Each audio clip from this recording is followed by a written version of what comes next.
இன்சென்டிஸ் 2010 வந்த ஒரு படம். இத பத்தி grave of the fireflies நான் சொன்னேன்ல, அது மாரி இந்த படம் ரொம்ப முக்கியமான ஒரு படம். போரோட வலிய பத்தி எல்லா காலத்துலயும் நெறைய படம் பேசுது. ஆனா இந்த படம் பேசுன மாரி அப்பா! வாய்ப்பே இல்ல. அந்த அளவுக்கு ரொம்ப டிஸ்டர்பான ஒரு படத்துல இந்த படம் ஒண்ணு. இது மாரி நாங்க ஃபீல் பண்ணது வந்து பார்த்தீங்கன்னா, ஓல்டு பாய். அதுக்கப்புறம் இந்த படம் தான். அது ஏன்றது இந்த படமும், அந்த படம் பார்த்தவங்களுக்கு புரிஞ்சிருக்கும். இது ஒரு பிரெஞ்சு படம். டேனிஷ் தான் எடுத்திருக்காப்புல. டேனிஷ் வெல்லனைஸ் படம். 2003ல வஜிதி மோவாடா, லெபனான் கனடா எழுத்தாளர் அவரு. அவர் வந்து இன்சென்டிஸ்ன்னு ஒரு நாடகத்த வந்து எழுதி, அத வந்து பார்த்தீங்கன்னா, நாடகமா போட்டிருக்காரு. அத பார்த்து டேனிஷ் வந்து டெனிஸ் வந்து படமா எடுக்கணும்னு ஆசைப்பட்டு எடுத்திருக்காரு. இந்த படத்த வந்து பார்த்தீங்கன்னா, உலகத்தில எல்லாருமே வந்து 1+1 = 1 அப்படிதான் இந்த படத்த உலகம் ஃபுல்லா சொல்லுவாங்க. அது ஏன்றது இந்த படம் பார்த்தா நீங்க தெரிஞ்சுக்கலாம். ஒரு படத்துக்கு மிக முக்கியமே கான்ஃப்ளிக்ட் தான். ஆனா, இந்த படமே கான்ஃப்ளிக்ட் என்னும் உலகத்தினால கட்டமைக்கப்பட்ட படமா இருக்கும். ஒவ்வொரு கான்ஃப்ளிக்ட்டும் நமக்கு அதிர்ச்சி மேல அதிர்ச்சியா இருக்கும். மன உளைச்சலையும், மன வலியையும் குடுக்கும். பல இடங்கள்ல இந்த கான்ஃப்ளிக்ட் வந்து பார்த்தீங்கன்னா, நம்ம அழவும் வச்சுரும் நம்மள. அதாவது இப்படி ஆரம்பிக்குது இந்த படம். இது நான் ஸ்பாயிலர் பண்ண விரும்பல. லைட்டா சொல்றேன்.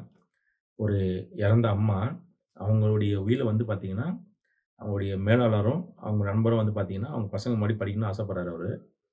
அந்த உயில்ல பார்த்தீங்கன்னா, இரட்டை பிள்ளைகளாக பிறந்த ஆண் பிள்ளையான சைமன், மார்வான், பெண் பிள்ளையான ஜானி இவங்க ஆகியோருக்கு சொத்து 2ஆக பிரித்து எழுதப்பட்ட உயில் அது. அதில ஒரு இக்கு வச்சுடுறாங்க. அது என்ன இக்குன்னா, உயில்ல 2 கவர் இருக்குது. அதில ஒண்ணு வந்து சீல் வச்சிருக்கு. இந்த 2 பசங்ககிட்ட அத குடுத்துடுறாங்க அத. குடுத்து, ஒண்ணு வந்து உங்க அப்பாவுக்கு, இன்னொன்னு வந்து உங்க சகோதரனுக்கு. அவங்க அப்படின்னு சொல்லி குடுக்குறாங்க. ஆனா என்னன்னா, அவங்க அப்பாவையும் அவங்க பார்த்ததில்ல, அவங்க சகோதரனையும் அவங்க பார்த்ததில்ல. இவங்களுக்கு ஒரே குழப்பம்.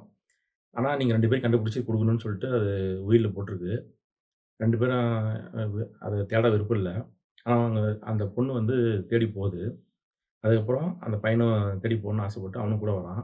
இந்த 2 உயிலையும் வந்து அந்த பசங்ககிட்ட குடுக்கணுன்றது தான் அவங்க அம்மாவுடைய கடைசி ஆசை. அந்த ஆசைய தாண்டி அந்த கவருக்குள்ள என்ன இருக்குன்ற விஷயம் தான் வந்து பார்த்தீங்கன்னா, நம்மள போட்டு உலுக்கி எடுத்துரும். அதான் அந்த படம்.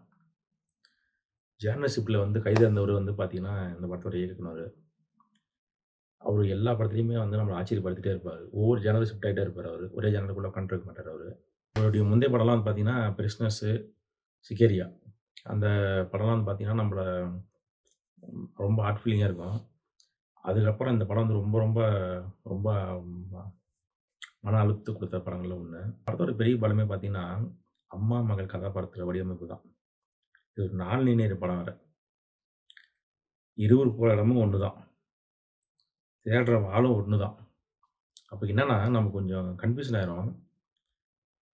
அத வந்து கரெக்ட்டா டைரக்டர் யூஸ் பண்ணி கொண்டு போயிருக்காரு. ஆனா, அந்த படம் வந்து 15 வருஷம் ஆச்சு. இன்னைக்கும் பார்த்தீங்கன்னா, லெபனானு, இஸ்ரேல், பாலஸ்தீனத்தில எந்த மாற்றமும் வரல. அங்கே அப்படியே தான் இருக்கு. அந்த அப்பாவி குழந்தைங்களையும், அந்த மக்களுடைய அழுக குரலையும் பார்க்குறப்போ ரொம்ப கஷ்டமா இருக்கு. சாப்பாடு இல்லாம பல பேர் இறந்து போறதா கேள்விப்படுறோம். இப்படி ஒரு இன்சென்டிவ்ஸ்ன்னு ஒரு படம் குடுத்து தாக்கம் குடுத்தும், அங்க எந்த மாற்றமும் வரலன்றது உண்மையிலேயே எனக்கு ரொம்ப வருத்தமா இருக்கு. உண்மையாவே கல் காரணியும் கரையக்கூடிய படங்கள் இதெல்லாம். அப்படி இருந்தும் எப்படி இவங்கலாம் இப்படி ஒரு மனித தன்மையற்ற செயலா இருக்காங்கன்னு தெரியல. இந்த படத்தோட கதாபாத்திரமான நாவல் போற இந்த உலகத்தில பாதிக்கப்பட்ட பெண்கள் கணக்கே இல்ல. இந்த உலகத்தில இப்போ கூட இந்த செகண்ட்ல கூட அவங்க ஏதோ ஒரு இடத்துல பாதிக்கப்பட்டு தான் இருக்காங்க. இப்படி ஒரு கொடுமை யாருக்கும் நடக்கக்கூடாது. அதாவது மரணத்தோட கொடுமையான விஷயம் இதெல்லாம். போரின் வழியில, போரில் நடக்கிற மதம் சார்ந்த பிரச்சனைகள, அந்த மதம் எப்படி மிருகமா மாறுது, அவங்க கொள்கை கோட்பாடுகள்லாம் வந்து மனித இனத்தை எப்படி உடலாலும், மனதாலும் வந்து காயப்படுத்துது. அதெல்லாம் வந்து ரத்தம் சதையுமா சொல்ற படத்துல இந்த படம் ஒண்ணு. Thank you.